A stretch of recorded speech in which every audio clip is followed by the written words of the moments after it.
CAA के नाम पर दंगा करने वालों का सच सबके सामने आ चुका है कि राजनीति से प्रेरित लोग थे और इन्हें मोटी फंडिंग हुई थी। यूं ही बिना पैसे ये धरने पर जाकर नहीं बैठे थे। ये सभी लोग फंडिंग के बल पर धरना दे रहे थे और ये हम इसलिए कह रहे हैं क्योंकि जांच एजेंसियों ने इसका खुलासा किया। पीएफआई, जिसे भारत सरकार ने बैन कर दिया 5 सालों के लिए, उसके जरिए सीएए के नाम पर हुए दंगों और विरोध प्रदर्शनों में शामिल लोगों को फंड दिया गया। वहीं सबसे ज्यादा हैरान करने वाली बात ये सामने आई है कि बिल्किस दादी, जिन्हें टाइम मैगजीन ने दुनिया के 100 ताकतवर हस्तियों में शामिल किया था, उन्हें पैसे देकर धरने में बिठाया गया था। जी हाँ, चौंकिए मत। वैसे आरोप तो पहले ही लगते आए हैं, लेकिन अब तो खुलासा भी हो गया है। दरअसल समाचार एजेंसी IANS के मुताबिक पूछताछ में खुलासा हुआ है कि दिल्ली के शाहीन बाग में सीएए एनआरसी के विरोध में चले धरना प्रदर्शन में बिल्किस दादी को राजी किया गया। खुलासा ये हो रहा है कि पीएफआई से जुड़े एक संदिग्ध शख्स ने बिल्किस दादी को इसके लिए तैयार किया था।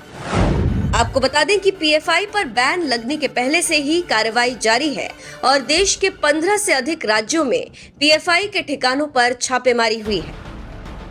वहीं दिल्ली एनसीआर में पीएफआई के खिलाफ छापेमारी की गई और इसी बीच खबर ये आई कि जांच में खुलासा हुआ है कि पॉपुलर फ्रंट ऑफ इंडिया के कुछ संदिग्ध सदस्य दिल्ली में चक्का जाम की योजना बना रहे थे। शाहीन कौसर और पीएफआई के अन्य सदस्य दिल्ली भर में चक्का जाम की योजना बना रहे थे। इससे दिल्ली की कानून व्यवस्था भी प्रभावित होती।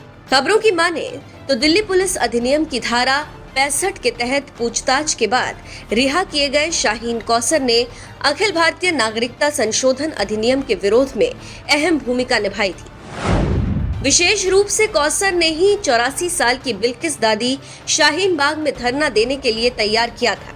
बिल्किस दादी सीएए के खिलाफ धरने में क्यों गई, ये तो आपको पता चल ही गया। अब आपको बताते हैं कि कौन है बिल्किस दादी। टाइम मैगजीन ने बिल्किस दादी को विश्व की 100 सबसे ताकतवर हस्तियों में शामिल किया था।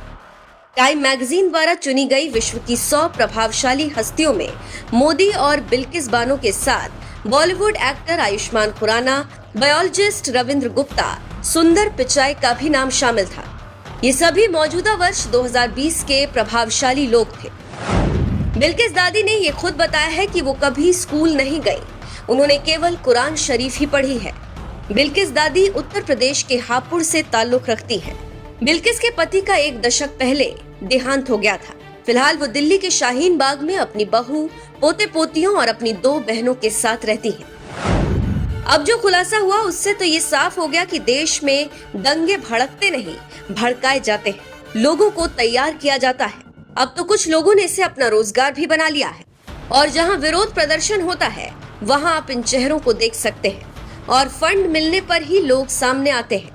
इसका उदाहरण ज्यादा दूर नहीं जाना पड़ेगा, पास में है। ईरान में महिलाओं को हिजाब के लिए मारा जा रहा है, लेकिन मुस्कान को पोस्टर गर्ल बनाने वाले खामोश बैठे। क्यों नहीं फरहान अख्तर सड़कों पर निकल रहे? क्यों नहीं ईरान के महिलाओं के हक के लिए आवाज उठा रहे? इससे साफ होता है कि बिना फायदे के कोई कहीं दौड़ कर नहीं जाता।